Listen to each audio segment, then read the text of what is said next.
без да исках приключих другия клип. Това е втора част. Докъде стигнах?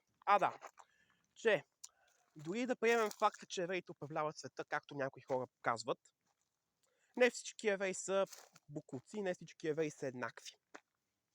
Нали? Може да има там някой единичен случай, нали? Както във всяка една общност. Нали? Във всяка една общност има така утайка на обществото и по-грешни хора, отколкото трябва да са. То да си грешен не е хубаво нещо и не казвам, че непременно трябва да си грешен, но определено има хора, които са по-грешни, отколкото са по-грешни от другите. Това е така. Нали? Нали? Това със слагането на евреите под общ знаменател е доста, не го разбирам и ми е доста обидно, защото ние по тази лойка трябва да сложим всички мюсюлмани под общ знаменател. Да кажем, че всички мюсюлмани са терористи, ами не. Аз познавам и араби, които нямат антисемитска риторика. Нали? Има араби, които приемат по-положително някои неща, случващи се в Израел. Даже, както споменах по-рано, даже някои страни толерират факта, че там, на място на Палестина, трябва да е Израел. Нали? Аз съм склонен да кажа, че България трябва да оттегли признаването на Палестина. Защото в момента Палестина се управлява от хора с проруско мислене. Реално погледна, това е още от съветско време. И в момента целта на Палестина е само да провокира Израел. За мен е най-добре палестинците да бъдат изселени. Нали? Или ако може да бъдат интегрирани в еврейската държава Израел. Сега, доколкото знам, Израел е единственият етнорелигиозен народ в света. Тоест, единственият народ, който, как да го кажа, нали, в който религията е неразривна част от обществото и от живота. Защото там не е като в България. Тук в България хората почти не ходят на църква. Но там почти няма евреин, който да не е обрязан. Нали? Почти няма евреин, който да не ходи в синагогата.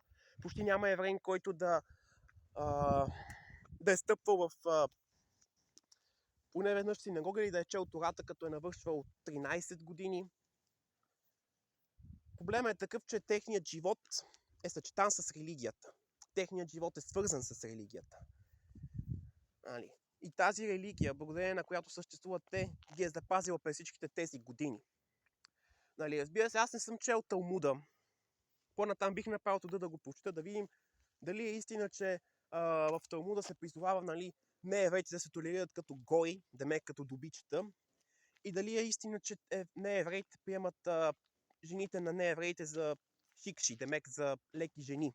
Това е като обидна дума за лека жена шикша в еврейския език, в иврита. Нали? Но като се замисля, сегашните евреи са по-толерантни от преди. Защото на времето наистина евреите са били по-нетолерантни. Когато Господ е заповядал на Авраам, нали, да се засели от халдейската, темек от земята на съвременен Кувейт към земята на съвременен Израел Ханаан, нали, тогава Господ изрично е забранил на народа му да се снушават с неевреи. Но тогава целта е била да се посрещне Бога, който, за съжаление, евреите не можаха да го припознаят като собствен Бог. Нали, сега причините са много. Нали, може, защото примерно дълги години някой примерно да е лъгал хората, че някой от тях е сина на Господа. И може би затова да не са вярвали, когато Христос се е появил на земята. Нали. Както се казва, и тогава, и сега хората са лъжели. Нали. И тогава, и сега някои лъжи са трудно доказуеми, че са лъжи. Нали. И тогава, и сега е имало така наречените факт-чекери, но всъщност тези факт-чекери на моменти са си тут-хайдери. Сега зависи, нали, кой им плаща, нали, да казват кое е лъжа и кое не. Нали. Все още евреите чакат Месията. Това, нали, все още чакат Месията, защото не са преди Христос като своя Месия. Нали, в християнството, нали, идването на Христос се приема като първо пришествие. Та евреите всъщност чакат антихриста. Демек второто пришествие, защото евреите така как да го кажа, вече са били толкова лъгани през годините, че те все още чакат Месията. Все още те си мислят, че Месията не е дошъл. Нали? Даже затова някои заговориха, че може Иерусалимският храм да се възстанови. Не вярвам, че скоро Иерусалимският храм ще се възстанови. Не вярвам, че скоро ще дойде Месията. Нали? Ако примерно за това си говориме. Но честно казано, това е земята на Израел и Израел ще се бори за своята земя. Аз в тази война подкрепям Израел, защото Израел се бори и защитава своите територии. Подкрепям Израел, защото Израел е провокирана държава. Подкрепям Израел, защото този народ е по-толерантен към религиите. Защото ако примерно бяха арабските екстремисти, щяха със сигурност да разрушат християнските храмове, да разрушат синагогите, както примерно правеха ислямските екстремисти в Палмира преди 10 години. Разрушаваха история. Нали? В Израел може би това, което е останало от миналото, ще да бъде изравнено с земята, да бъде съборно, да бъде унищожено сега. Нали? Склонен съм примерно да смята да подкрепям Израел, защото израелският народ е по-толерантен от неизраелския народ. Подкрепям израелския народ в войната срещу Хамас, защото израелският народ е по-адаптивен, по-находчив, по-предприемчив и по-интелигентен. Нали? Подкрепям еврейският народ, защото не са някакви бунаци, като тези ислямски екстремисти. Вярвам, че ние трябва да имаме бъдеще, хубаво бъдеще, демек бъдеще без какъвто и да е екстремизъм като цяло. Нямам предвид само религиозният ислямски екстремизъм. Нали? Сега ясно е, че ще има хора, които ще кажат: ама ти защо подкрепиш Израел? Ама ти гледал ли си клипове как нали, малките деца в Израел нали, говорят как се радват, че избиват араби. Така, когато те нападат арабите постоянно, когато те провокират, как би имал обич към народ, който постоянно те провокира и те напада и те репресира? Как ще имаш обич към такъв народ? Кажете ми. Кажете ми, как ще имате обич към такъв народ? Нали? До някъде аз разбирам, когато, примерно, на децата от малки в Израел ги учат да мразят този народ или, примерно, да се радват, когато убиват араби. Нали? Арабския народ. Да избиват араби, да избиват като цяло нали, не евреите в окупираните територии. Израел не е окупатор, само да кажа. Израел не е окупатор, защото тази територия е била дълги години на евреите. По-скоро в момента евреите се борят за територия, която по право принадлежи на тях. Това е. Нали. Всъщност, тези, които са се заселили там, по ред причини. Нали. Заради изселването на евреите, заради последвалата исламизация на тия територии. Нали. Защото дълги години светите земи бяха под властта на мюсюлманските народи, на мюсюлманските страни. Нали. Арабски халифат, Османска империя. Нали. Реално погледнато, през всичките тия години тази територия не е седяла пуста и не е чакала само евреите. Нали. Но в момента истината е, че тези хора не искат да се интегрират към новата държава или поне да се махнат от територията на тази държава. Нали, сега до някъде е разбираемо, защото нали, не е хубаво да седиш дълги години и после да ти кажат дълги години на тази земя и ти кажат махай се, защото нали, някой е сметнал, че тази земя е негова. Но тук въпросът наистина е на моменти доста сложен. Но съм склонен в тази сложна ситуация да подкрепя Израел. Склонен съм. В България, нали, да се върнем и на темата за България. Дали този конфликт ще повлияе на България? Ами не мисля.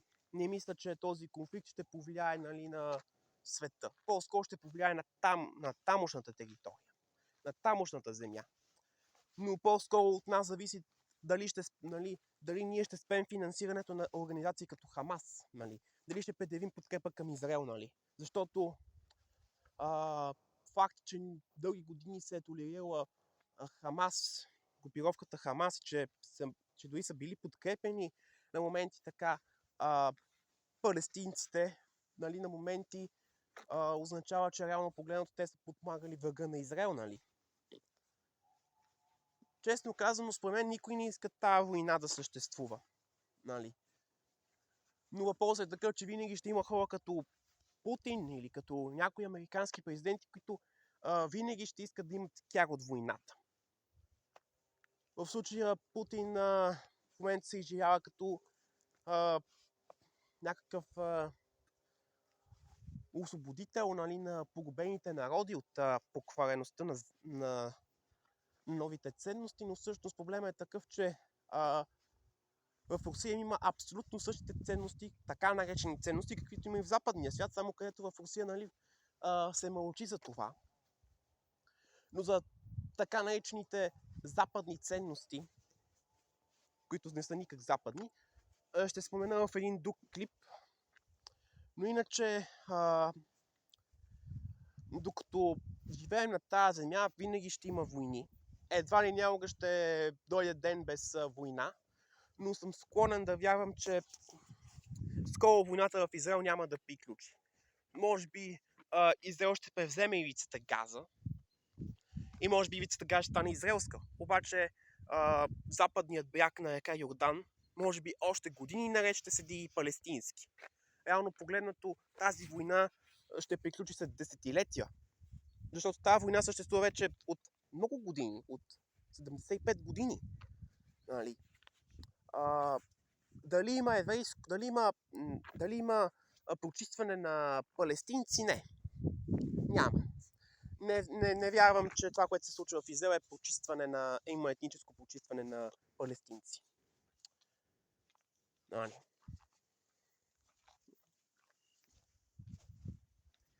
Да, мисля да приключа с клипа. Ако ме питате какъв ще е изход от войната, тази война ще продължи още дълги години. Докато не се завземе и последната палестинска територия. Това, което се случва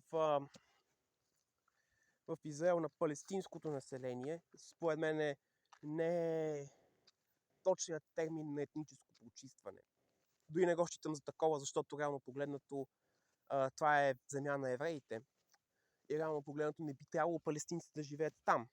Или ако искат да живеят там, поне да се интегрират към държавата Израел. Сега не казвам да ги асимилираме, да ги правим евреи или да ги избиваме. Не. Според мен би трябвало да бъдат научени да живеят в мир с еврейската общност. Но според мен трябва и по-радикалните евреи да бъдат научени също да живеят в мир с арабската общност, за да може да се спре тази дългогодишна вражда. И да имаме една такова по-спокойно бъдеще. И да имат по-спокойно бъдеще. И ние да имаме по-спокойно бъдеще, защото тези войни, които се случват, не водят народите към нищо добро. Дори да спечелят войната някои народи, те пак ще страдат, защото за тази победа се крият много жертви, много загуби. Като цяло войната не е хубаво нещо. Но когато става въпрос да защитаваш своята територия, нормално е да вземеш автомата и да стреляш по врага. Силно се надявам войната в Израел да е последната война, която е породена от антисемитски подбуди. Нали? Силно се надявам войната да приключи час по-скоро. Нали? Силно се надявам, че тази война може да бъде разрешена по мирен път, без да се развиват такива риторики. Вярвам, че тази война може да приключи по доста така цивилизован начин, без жертви. Но това са само мои мечти, само мои надежди, мои идеали. Иначе, единственото, което мога да ви пожелая, да сте живи и здрави и да не подкрепяте